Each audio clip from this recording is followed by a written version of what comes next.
15. O que acontecerá com o perispírito? A capacidade de metamorfose ou transformação do carro da alma ou perispírito é total. O homem padrão do presente estágio atingiu 7 coroas energéticas, contendo cada coroa um chakra, plexo ou centro de energia que facultam o funcionamento dos sentidos físicos e das faculdades mediúnicas. Não existe sabedoria humana para medir as profundezas, em graus e matizes, daquilo que é o perispírito, considerando a imensidão das gradações hierárquicas espirituais. Quando muito, bons videntes podem dizer algumas coisas, pois com a evolução dos espíritos tudo marcha para o divino, difícil de ser visto e explicado pela palavra humana. Em outros livros e trabalhos, apresentamos muitas outras explicações sobre muitas outras realidades espirituais. O chamado espírito bloco é um conjunto de centelhas ainda em estado de embrião ou germe.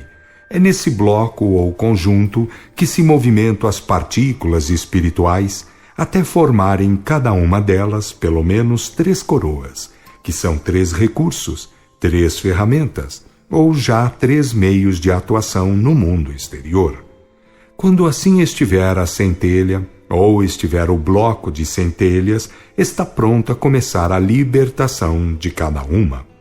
A Irmandade então se vai espalhar para cada uma ter vida mais livre, enfrentar o mundo exterior e organizar as coroas que lhe faltam.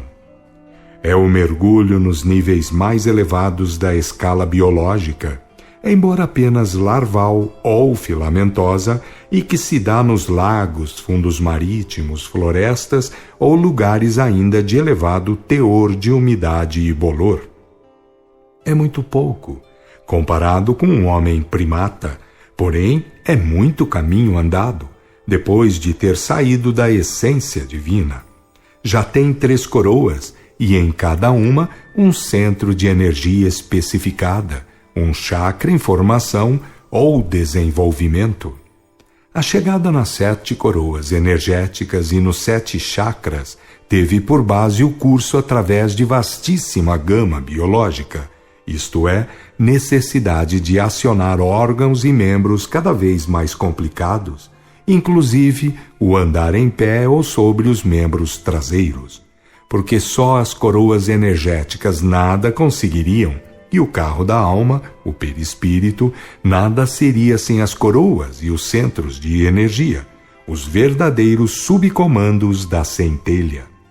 Falar em espírito, perispírito e corpo é apenas iniciatório ou preliminar, nada mais. No primata, as 7 coroas e os 7 chakras, e quando encarnados 7 plexos, encontram-se prontos, porém como germe ou embriões. Tudo é potencial e marcha no rumo da edificação intelecto-moral, irá ter início. Para se desenvolver no curso de muitos e muitos milhares de anos, com sujeições a altos e baixos, triunfos e quedas, encarnações e desencarnações, condições e situações a serem enfrentadas, necessidades a serem vencidas, ansiedades a serem resolvidas, etc. É a consciência que se forma, porque é a centelha que se amplia, dilata, agora com muito mais ligeireza, porque a razão cada vez mais se expressa, tangida pelos acontecimentos, impelida pelas necessidades. Um dos fatores de impulsão é o fenômeno dor. Ele é primeiro advertência, depois passará a expiação. Em condições normais, jamais haverá dor, mas as anormalidades provocar-lhe-ão a manifestação, e a continuação da anormalidade fará com que suba de intensidade. Deveria ser simples perguntar sobre a origem da dor em suas primeiras manifestações e saná-las para evitar o aumento. Entretanto, diremos que ela trabalha, faz a sua parte, mais tarde ou mais cedo vence, porque o espírito com ela terá que aprender, custe mais ou custe menos, na encarnação ou fora dela.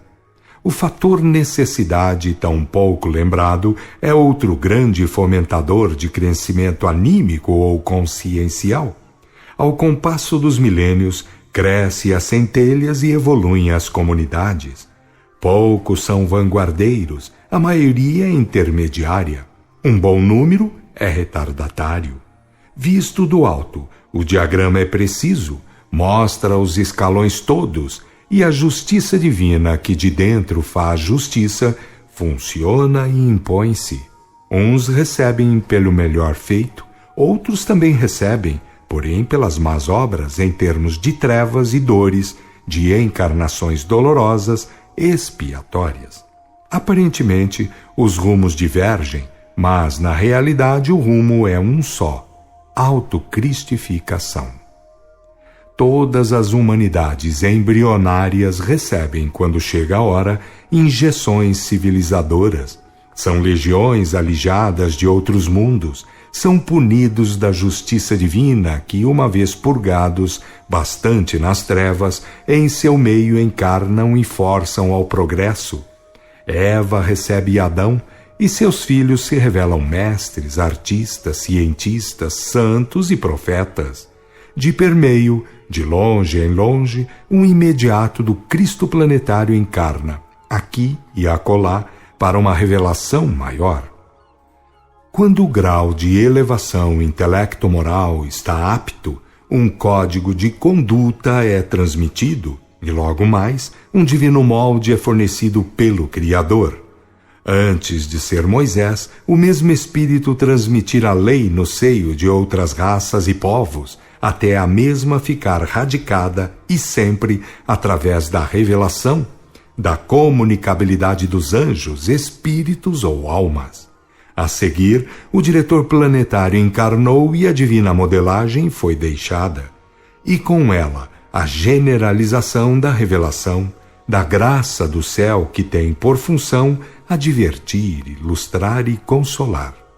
Como síntese geral, o Cristo é a imagem da origem divina do Espírito, do processo evolutivo, da sagrada finalidade, do batismo de revelação e da ressurreição final do Espírito.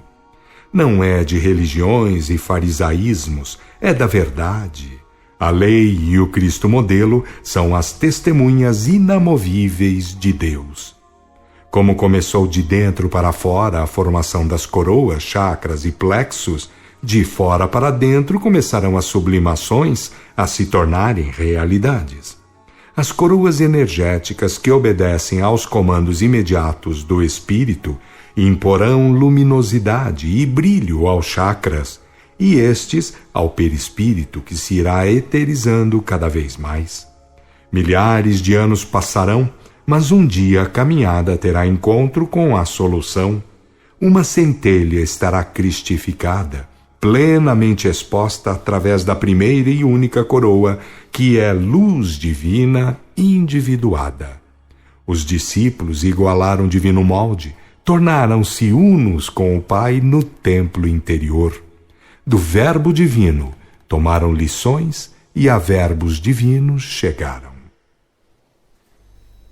As coroas energéticas e suas colorações.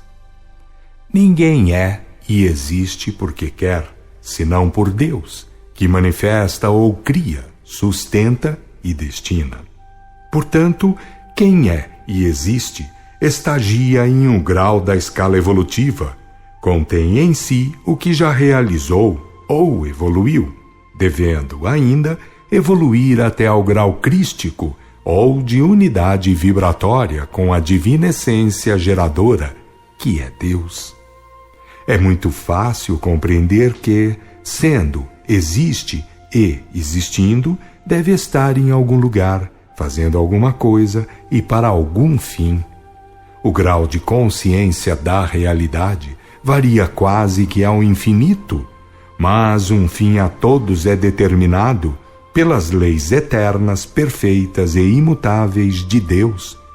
O que importa, portanto, é chegar o mais breve possível a um grau ponderável de consciência da realidade, para daí em diante tornar mais fácil a marcha autocristificadora. Cumpre não olvidar que, uma vez atingido esse ponderável grau de consciência da realidade, também atingiu o espírito um mais elevado grau de responsabilidade individual. Em face da justiça divina, jamais haverá direitos sem deveres. Quem chegou a se reconhecer um semideus, que arque com suas responsabilidades, que preze o já feito e o por fazer. O mapa cromático que apresentamos diz respeito ao homem padrão, o tipo médio da época presente, quando nos horizontes históricos do planeta fulgura a entrada na maturidade ou segunda meia-idade, com a separação entre cabritos e ovelhas. Mas é o espírito equilibrado, harmônico dentro do seu grau evolutivo, isto é, sem marcas kármicas negativas, sem manchas e sem dessimetrias. Isso tudo que, no encarnado, gera aleijões, doenças pertinazes, chagas, dolorosas conjunturas morais, etc. A.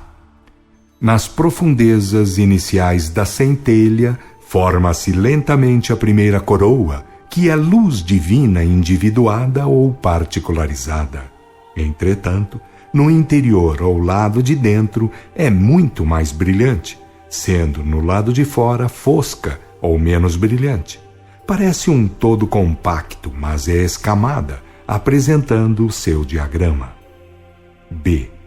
A segunda coroa a se formar nos milhões de anos é amarela brilhante, sempre mais brilhante por dentro e menos por fora, pois terá que, em virtude de penetração no mundo exterior, ou mais denso, oferecer meios de contato. C. A terceira coroa a se formar é alaranjada, sempre mais brilhante por dentro e menos no exterior. D. A quarta coroa é solferina ou roxa clara, sempre mais brilhante por dentro e menos por fora, já se apresentando com mais largura ou dilatação. E. A quinta coroa é azulina, sempre mais brilhante por dentro e menos para o exterior, e com mais largura. F. A sexta coroa é verde clara, sempre mais brilhante por dentro e menos por fora, e mais dilatada. G. A sétima coroa é cinza clara, sempre mais brilhante por dentro e menos por fora, e mais dilatada, pois é a fronteira do espírito ou da centelha para com o mundo físico ou exterior.